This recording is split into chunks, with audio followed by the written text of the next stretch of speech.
Hi friend, আমি Shila's cooking চ্যানেলের পক্ষ থেকে আপনাদের সবাইকে আগাম পৌষ পার্বণের শুভেচ্ছা জানাই। আজ আমি বানিয়েছি ভাপা পুলি বা সেদ্ধ পুলি আর বানিয়েছি দুধ পুলি।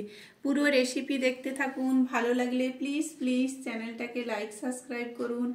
আর আপনাদের লাইক শেয়ার ভালোবাসা ছাড়া এগোনো যায় না। প্লিজ আমাকে একটু সাপোর্ট করুন। সংক্রান্তি স্পেশাল আজ আমি বানাচ্ছি পুলি পিঠা। তার জন্য নিয়েছি খেজুরের গুড়, নারকেল আর নিয়েছি চালের গুঁড়ো আর লাগছে লবণ। এই দিয়ে আমি দুরকম পুলি আপনাদের সঙ্গে শেয়ার করব। একটা হচ্ছে দুধ পুলি আর হচ্ছে একটা ভাপা পুলি। ভাপা পুলি বা দুধ পুলি বানানোর জন্য প্রথমেই আমি নারকেলের পুরটা বানিয়ে নিব। তার জন্য এখানে খেজুরের গুড় আর নারকেলটা ফাটিয়ে নিয়েছি। এখন কুড়ে নেব নারকেলটা। আমাদের গ্রামের দিকে এরকম দায়ের মতো নারকেল কুড়ুনি পাওয়া যায়। আপনারা যে কোনো এতে নারকেল কুড়িয়ে নিতে হবে। বানিয়ে নিব। তার জন্য কড়াইতে আমি খেজুর গুড়টা বসিয়ে দিচ্ছি কড়াইতে আগুনে, আর দিয়ে দিচ্ছি একটু জল। গুড় ছিল তা প্রথমে একটু জল দিয়ে গলিয়ে নিচ্ছি গুড়টা।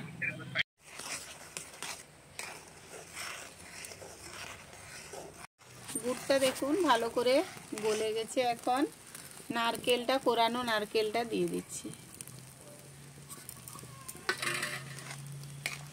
দিয়ে পুরটা বানিয়ে নিব।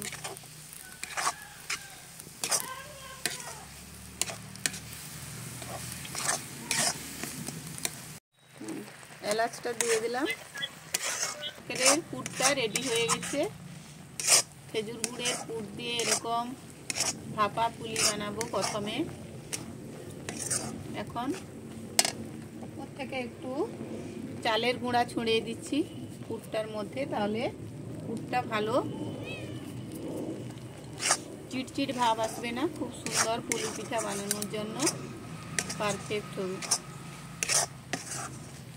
আপনারা ওই পুর বানানোর সময় এরকম একটু চালের গুঁড়ি। নারকেলের পুরটা হয়ে গেছে, এখন আমি নামিয়ে রাখছি।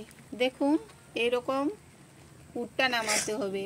গুড়ের পুর তো, তাই ঠিকঠাক করে না বানালে বেশি চিট হয়ে যাবে, শক্ত হয়ে যাবে। জলটাও দিয়ে দিলাম। হাফ লিটার আমি জল দিয়ে দিয়েছি। জল দিয়ে এখন খলিটা বানিয়ে নিব। জলের মধ্যে লবণটা দিয়ে দিলাম। লবণটা দিয়ে জলটাকে ভালো করে আগে ফুটিয়ে নেব। এটা হচ্ছে চালের গুঁড়ি। শুকনো চালকে ভিজিয়ে গুঁড়ি করা হয়েছে। এখন গুঁড়িটাকে একটু জলের মধ্যে গুলে প্রথমে আমি দিয়ে দেব, তাহলে স্মুথ একটা ফলি হবে। এরকমভাবে ট্রাই করবেন। আগে একটু জলে চালের গুঁড়া গুলে নিয়ে ফুটন্ত জলে দিয়ে দিতে হবে। ফুটে উঠেছে, এর মধ্যে গুলিয়ে রাখা গুঁড়ি দিয়ে দিলাম। দিয়ে ভালো করে চিট মতো ভাব চলে এসছে। এখন গুঁড়িটা দিয়ে দেব। গুঁড়ি দিয়ে ভালো করে আবার পুরো জলের মধ্যে আমি গুঁড়িটা মাখিয়ে নেব।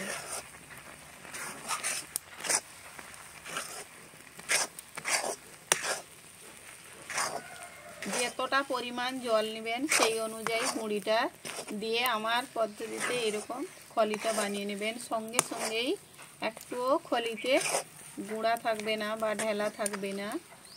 একটু জলের মধ্যে গুঁড়ি মাখিয়ে জলের মধ্যে ফুটন্ত জলে দিয়ে ভালো করে পাকটা করে নিয়ে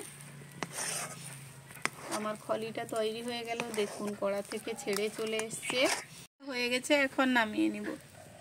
জল দিয়ে এরকম একটা কানি বসিয়ে দিয়েছি। জলটা গরম হবে, তারপরে এর উপরে পুলি পিঠাগুলো দিয়ে দিচ্ছি। এখন গুঁড়ি দিয়ে এটাকে ভালো করে ঠেসে নিতে হবে। চালের গুঁড়ি দিয়ে স্মুথ করে আমি ডলে ডলে চালের গুঁড়া দিয়ে ভালো করে ডলে ডলে একদম সফট একটা ডো বানিয়ে নিয়েছি। এক একটা থেকে আমি ছোট ছোট গুলি বানিয়ে নিচ্ছি, তাহলে পুলিটা বানাতে সুবিধা হবে আগে থেকে গড়ে রেখে দিলে।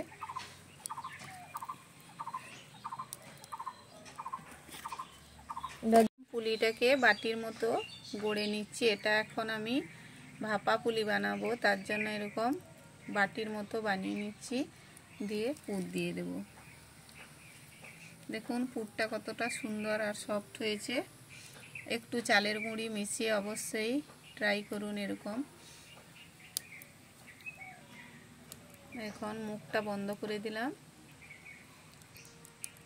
এখন নখ দিয়ে একটু টিপে দিতে হবে, তাহলে পুলিটা দেখতে সুন্দর লাগবে।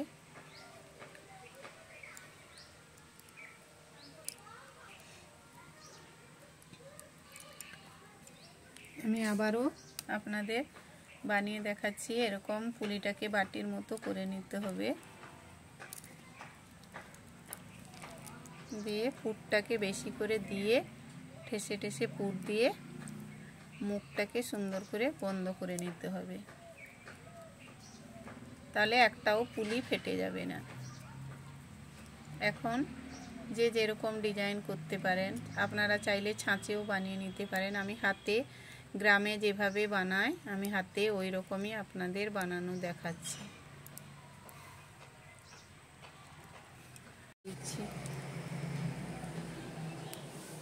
দিয়ে ভাপ দিয়ে নিব।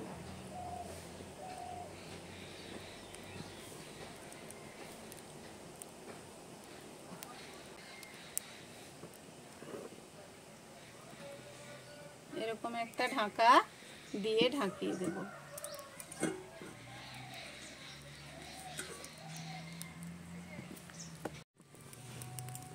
এখন এরকম ঢাকা দিয়ে রেখেছিলাম, দেখুন কানিতে সুন্দর ভাপ উঠে গেছে আর সেদ্ধও হয়ে গেছে। এখন আরও আমি একটু 2 মিনিট ঢাকা দিয়ে আর আঁচটাও বন্ধ করে, আমার পুলি পিঠাগুলো হয়ে গেছে। এখন নামিয়ে নিব। দেখুন কতটা সুন্দর হয়েছে পুলিগুলো। দেখুন বের করে নিচ্ছি, আপনারা হাতে না পারলে চামচ দিয়েও বের করে নিতে পারেন।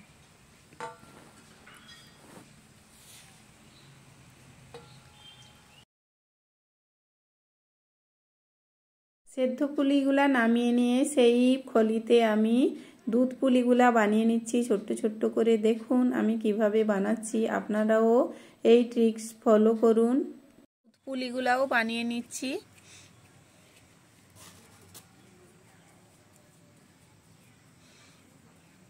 ছোট্ট ছোট্ট করে পুলিগুলা বানাচ্ছি, একদম যাতে দেখতে ভালো লাগে। একটু একটু পুর দিয়ে সুন্দর করে একদম ছোট্ট ছোট্ট পুলি বানাচ্ছি।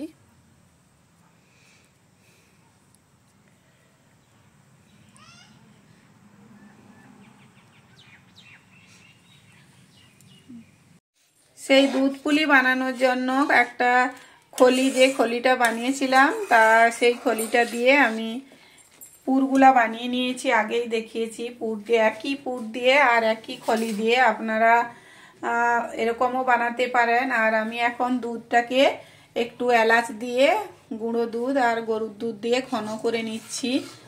ভিডিওটা অন করতে ভুলে গেছি, প্লিজ প্লিজ যদি ভালো লাগে লাইক সাবস্ক্রাইব করুন। আর বাইরে অন্ধকার হয়ে গেছে, আমার ওখানে লাইটের ব্যবস্থা নেই, তাহলে এসে আমি গ্যাসে বাকিটা করছি।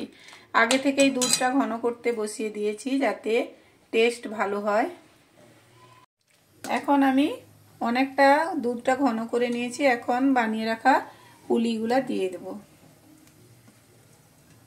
দিয়ে আঁচটা মিডিয়াম আঁচ করে দেব। মিডিয়াম সমস্ত পুলিগুলা দিয়ে একটু ফুটিয়ে নিয়েছি। এখন মিডিয়াম আঁচ করে ঢাকা দিয়ে রেখে দেব যাতে পুলিটা ভালো করে সিদ্ধ হয়ে যায়। আর পুলিগুলো সিদ্ধ হয়ে গেলে উপরে ভেসে উঠবে, তখন জানবেন সেদ্ধ হয়ে গেছে। একদম লো আঁচ করে হালকা ঢাকা দিয়ে আমি রেখে দিলাম। এখন সেদ্ধ হয়ে গেছে আর দুধটাও একদম ঘন হয়ে গেছে।